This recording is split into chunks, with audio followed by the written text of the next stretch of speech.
Our first question comes from Allison Kasich.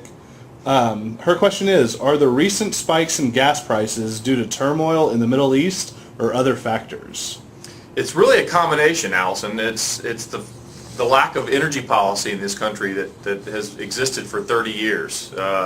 Recently, this administration has failed to give permits for offshore development, has kept onshore development and offshore development effectively bottled up. So the fact that we don't have a vibrant oil and gas program for the near term to meet our near-term needs, and we don't have a program to develop alternative energy for our longer-term needs. And longer-term needs really are 50 and 60 years down the line.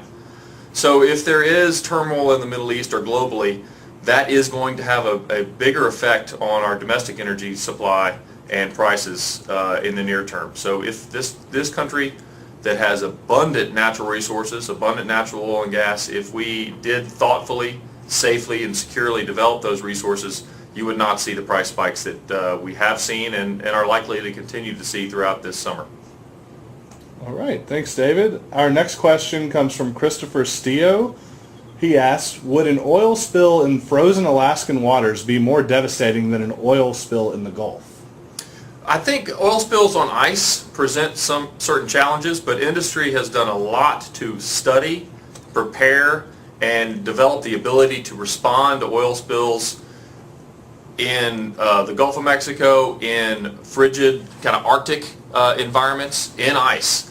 As you know, Norway, Russia, other Arctic countries have been developing their oil and natural gas resources off their shores for several years. Norway has a lot of experience with that.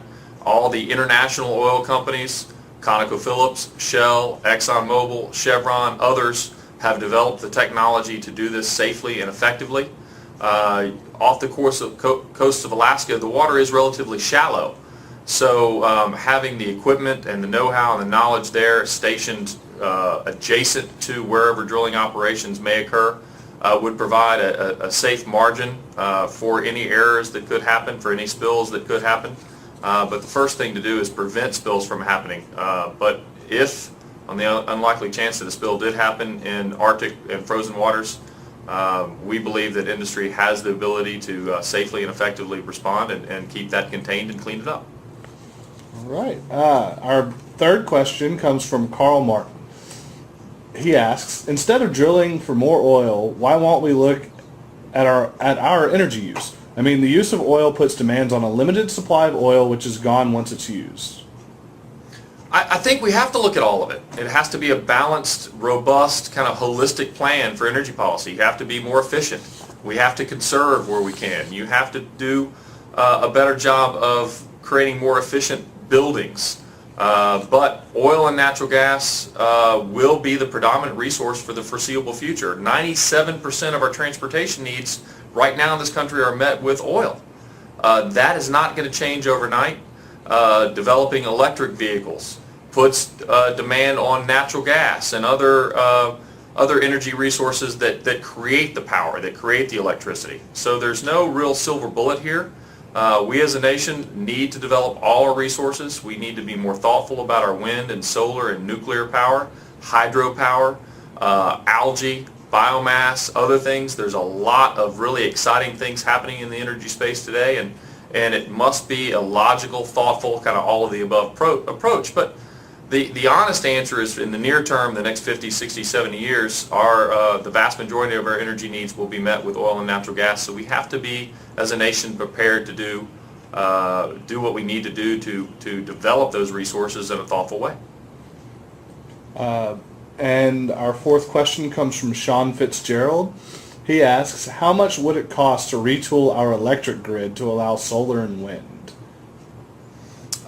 You wouldn't really have to retool the grid to allow for solar and wind. The interesting thing, and maybe this goes to the question, where wind power is, primarily in the Midwest United States, the big corridor that kind of runs from Texas all the way up to North and South Dakota, is not where the population centers are. So you would have to develop transmission lines to take the wind power to the population centers. And there are a lot of folks that have fought against the development of those transmission lines and the right-of-ways that would need it and the land use that would be needed to take the wind power, for example, to the population centers. Solar's really the same way. You know, the Mojave Desert, areas in Florida, areas in Texas that have abundant sunlight year-round, that don't get a lot of rain and don't get a lot of cloud cover. Those are great incubators for solar power. But you've seen folks in Congress that have tried to place moratoria on solar development in the Mojave Desert already. So there are those that say no to every kind of energy resource, when in fact we should kind of be saying yes to all energy resources. And our final question comes from a comment from William H. Eisen.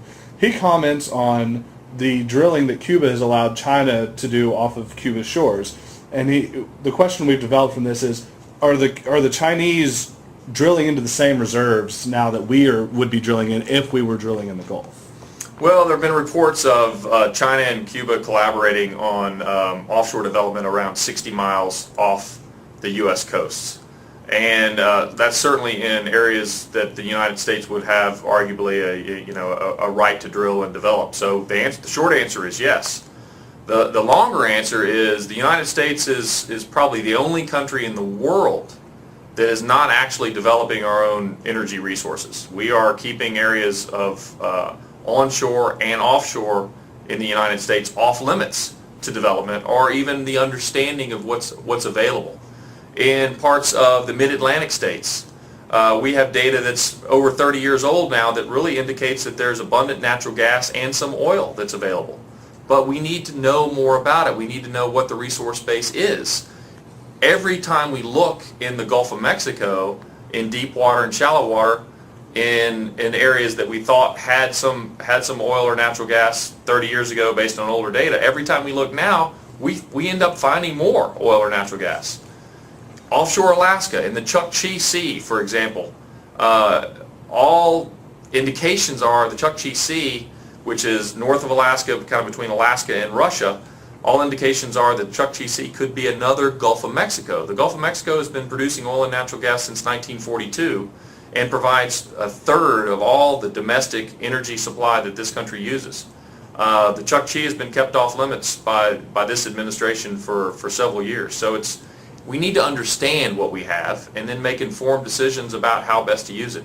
But again, it's going to take all energy resources, and we need to thoughtfully and proactively to develop a plan to produce and use and utilize all energy resources. So I want to thank everyone on Facebook.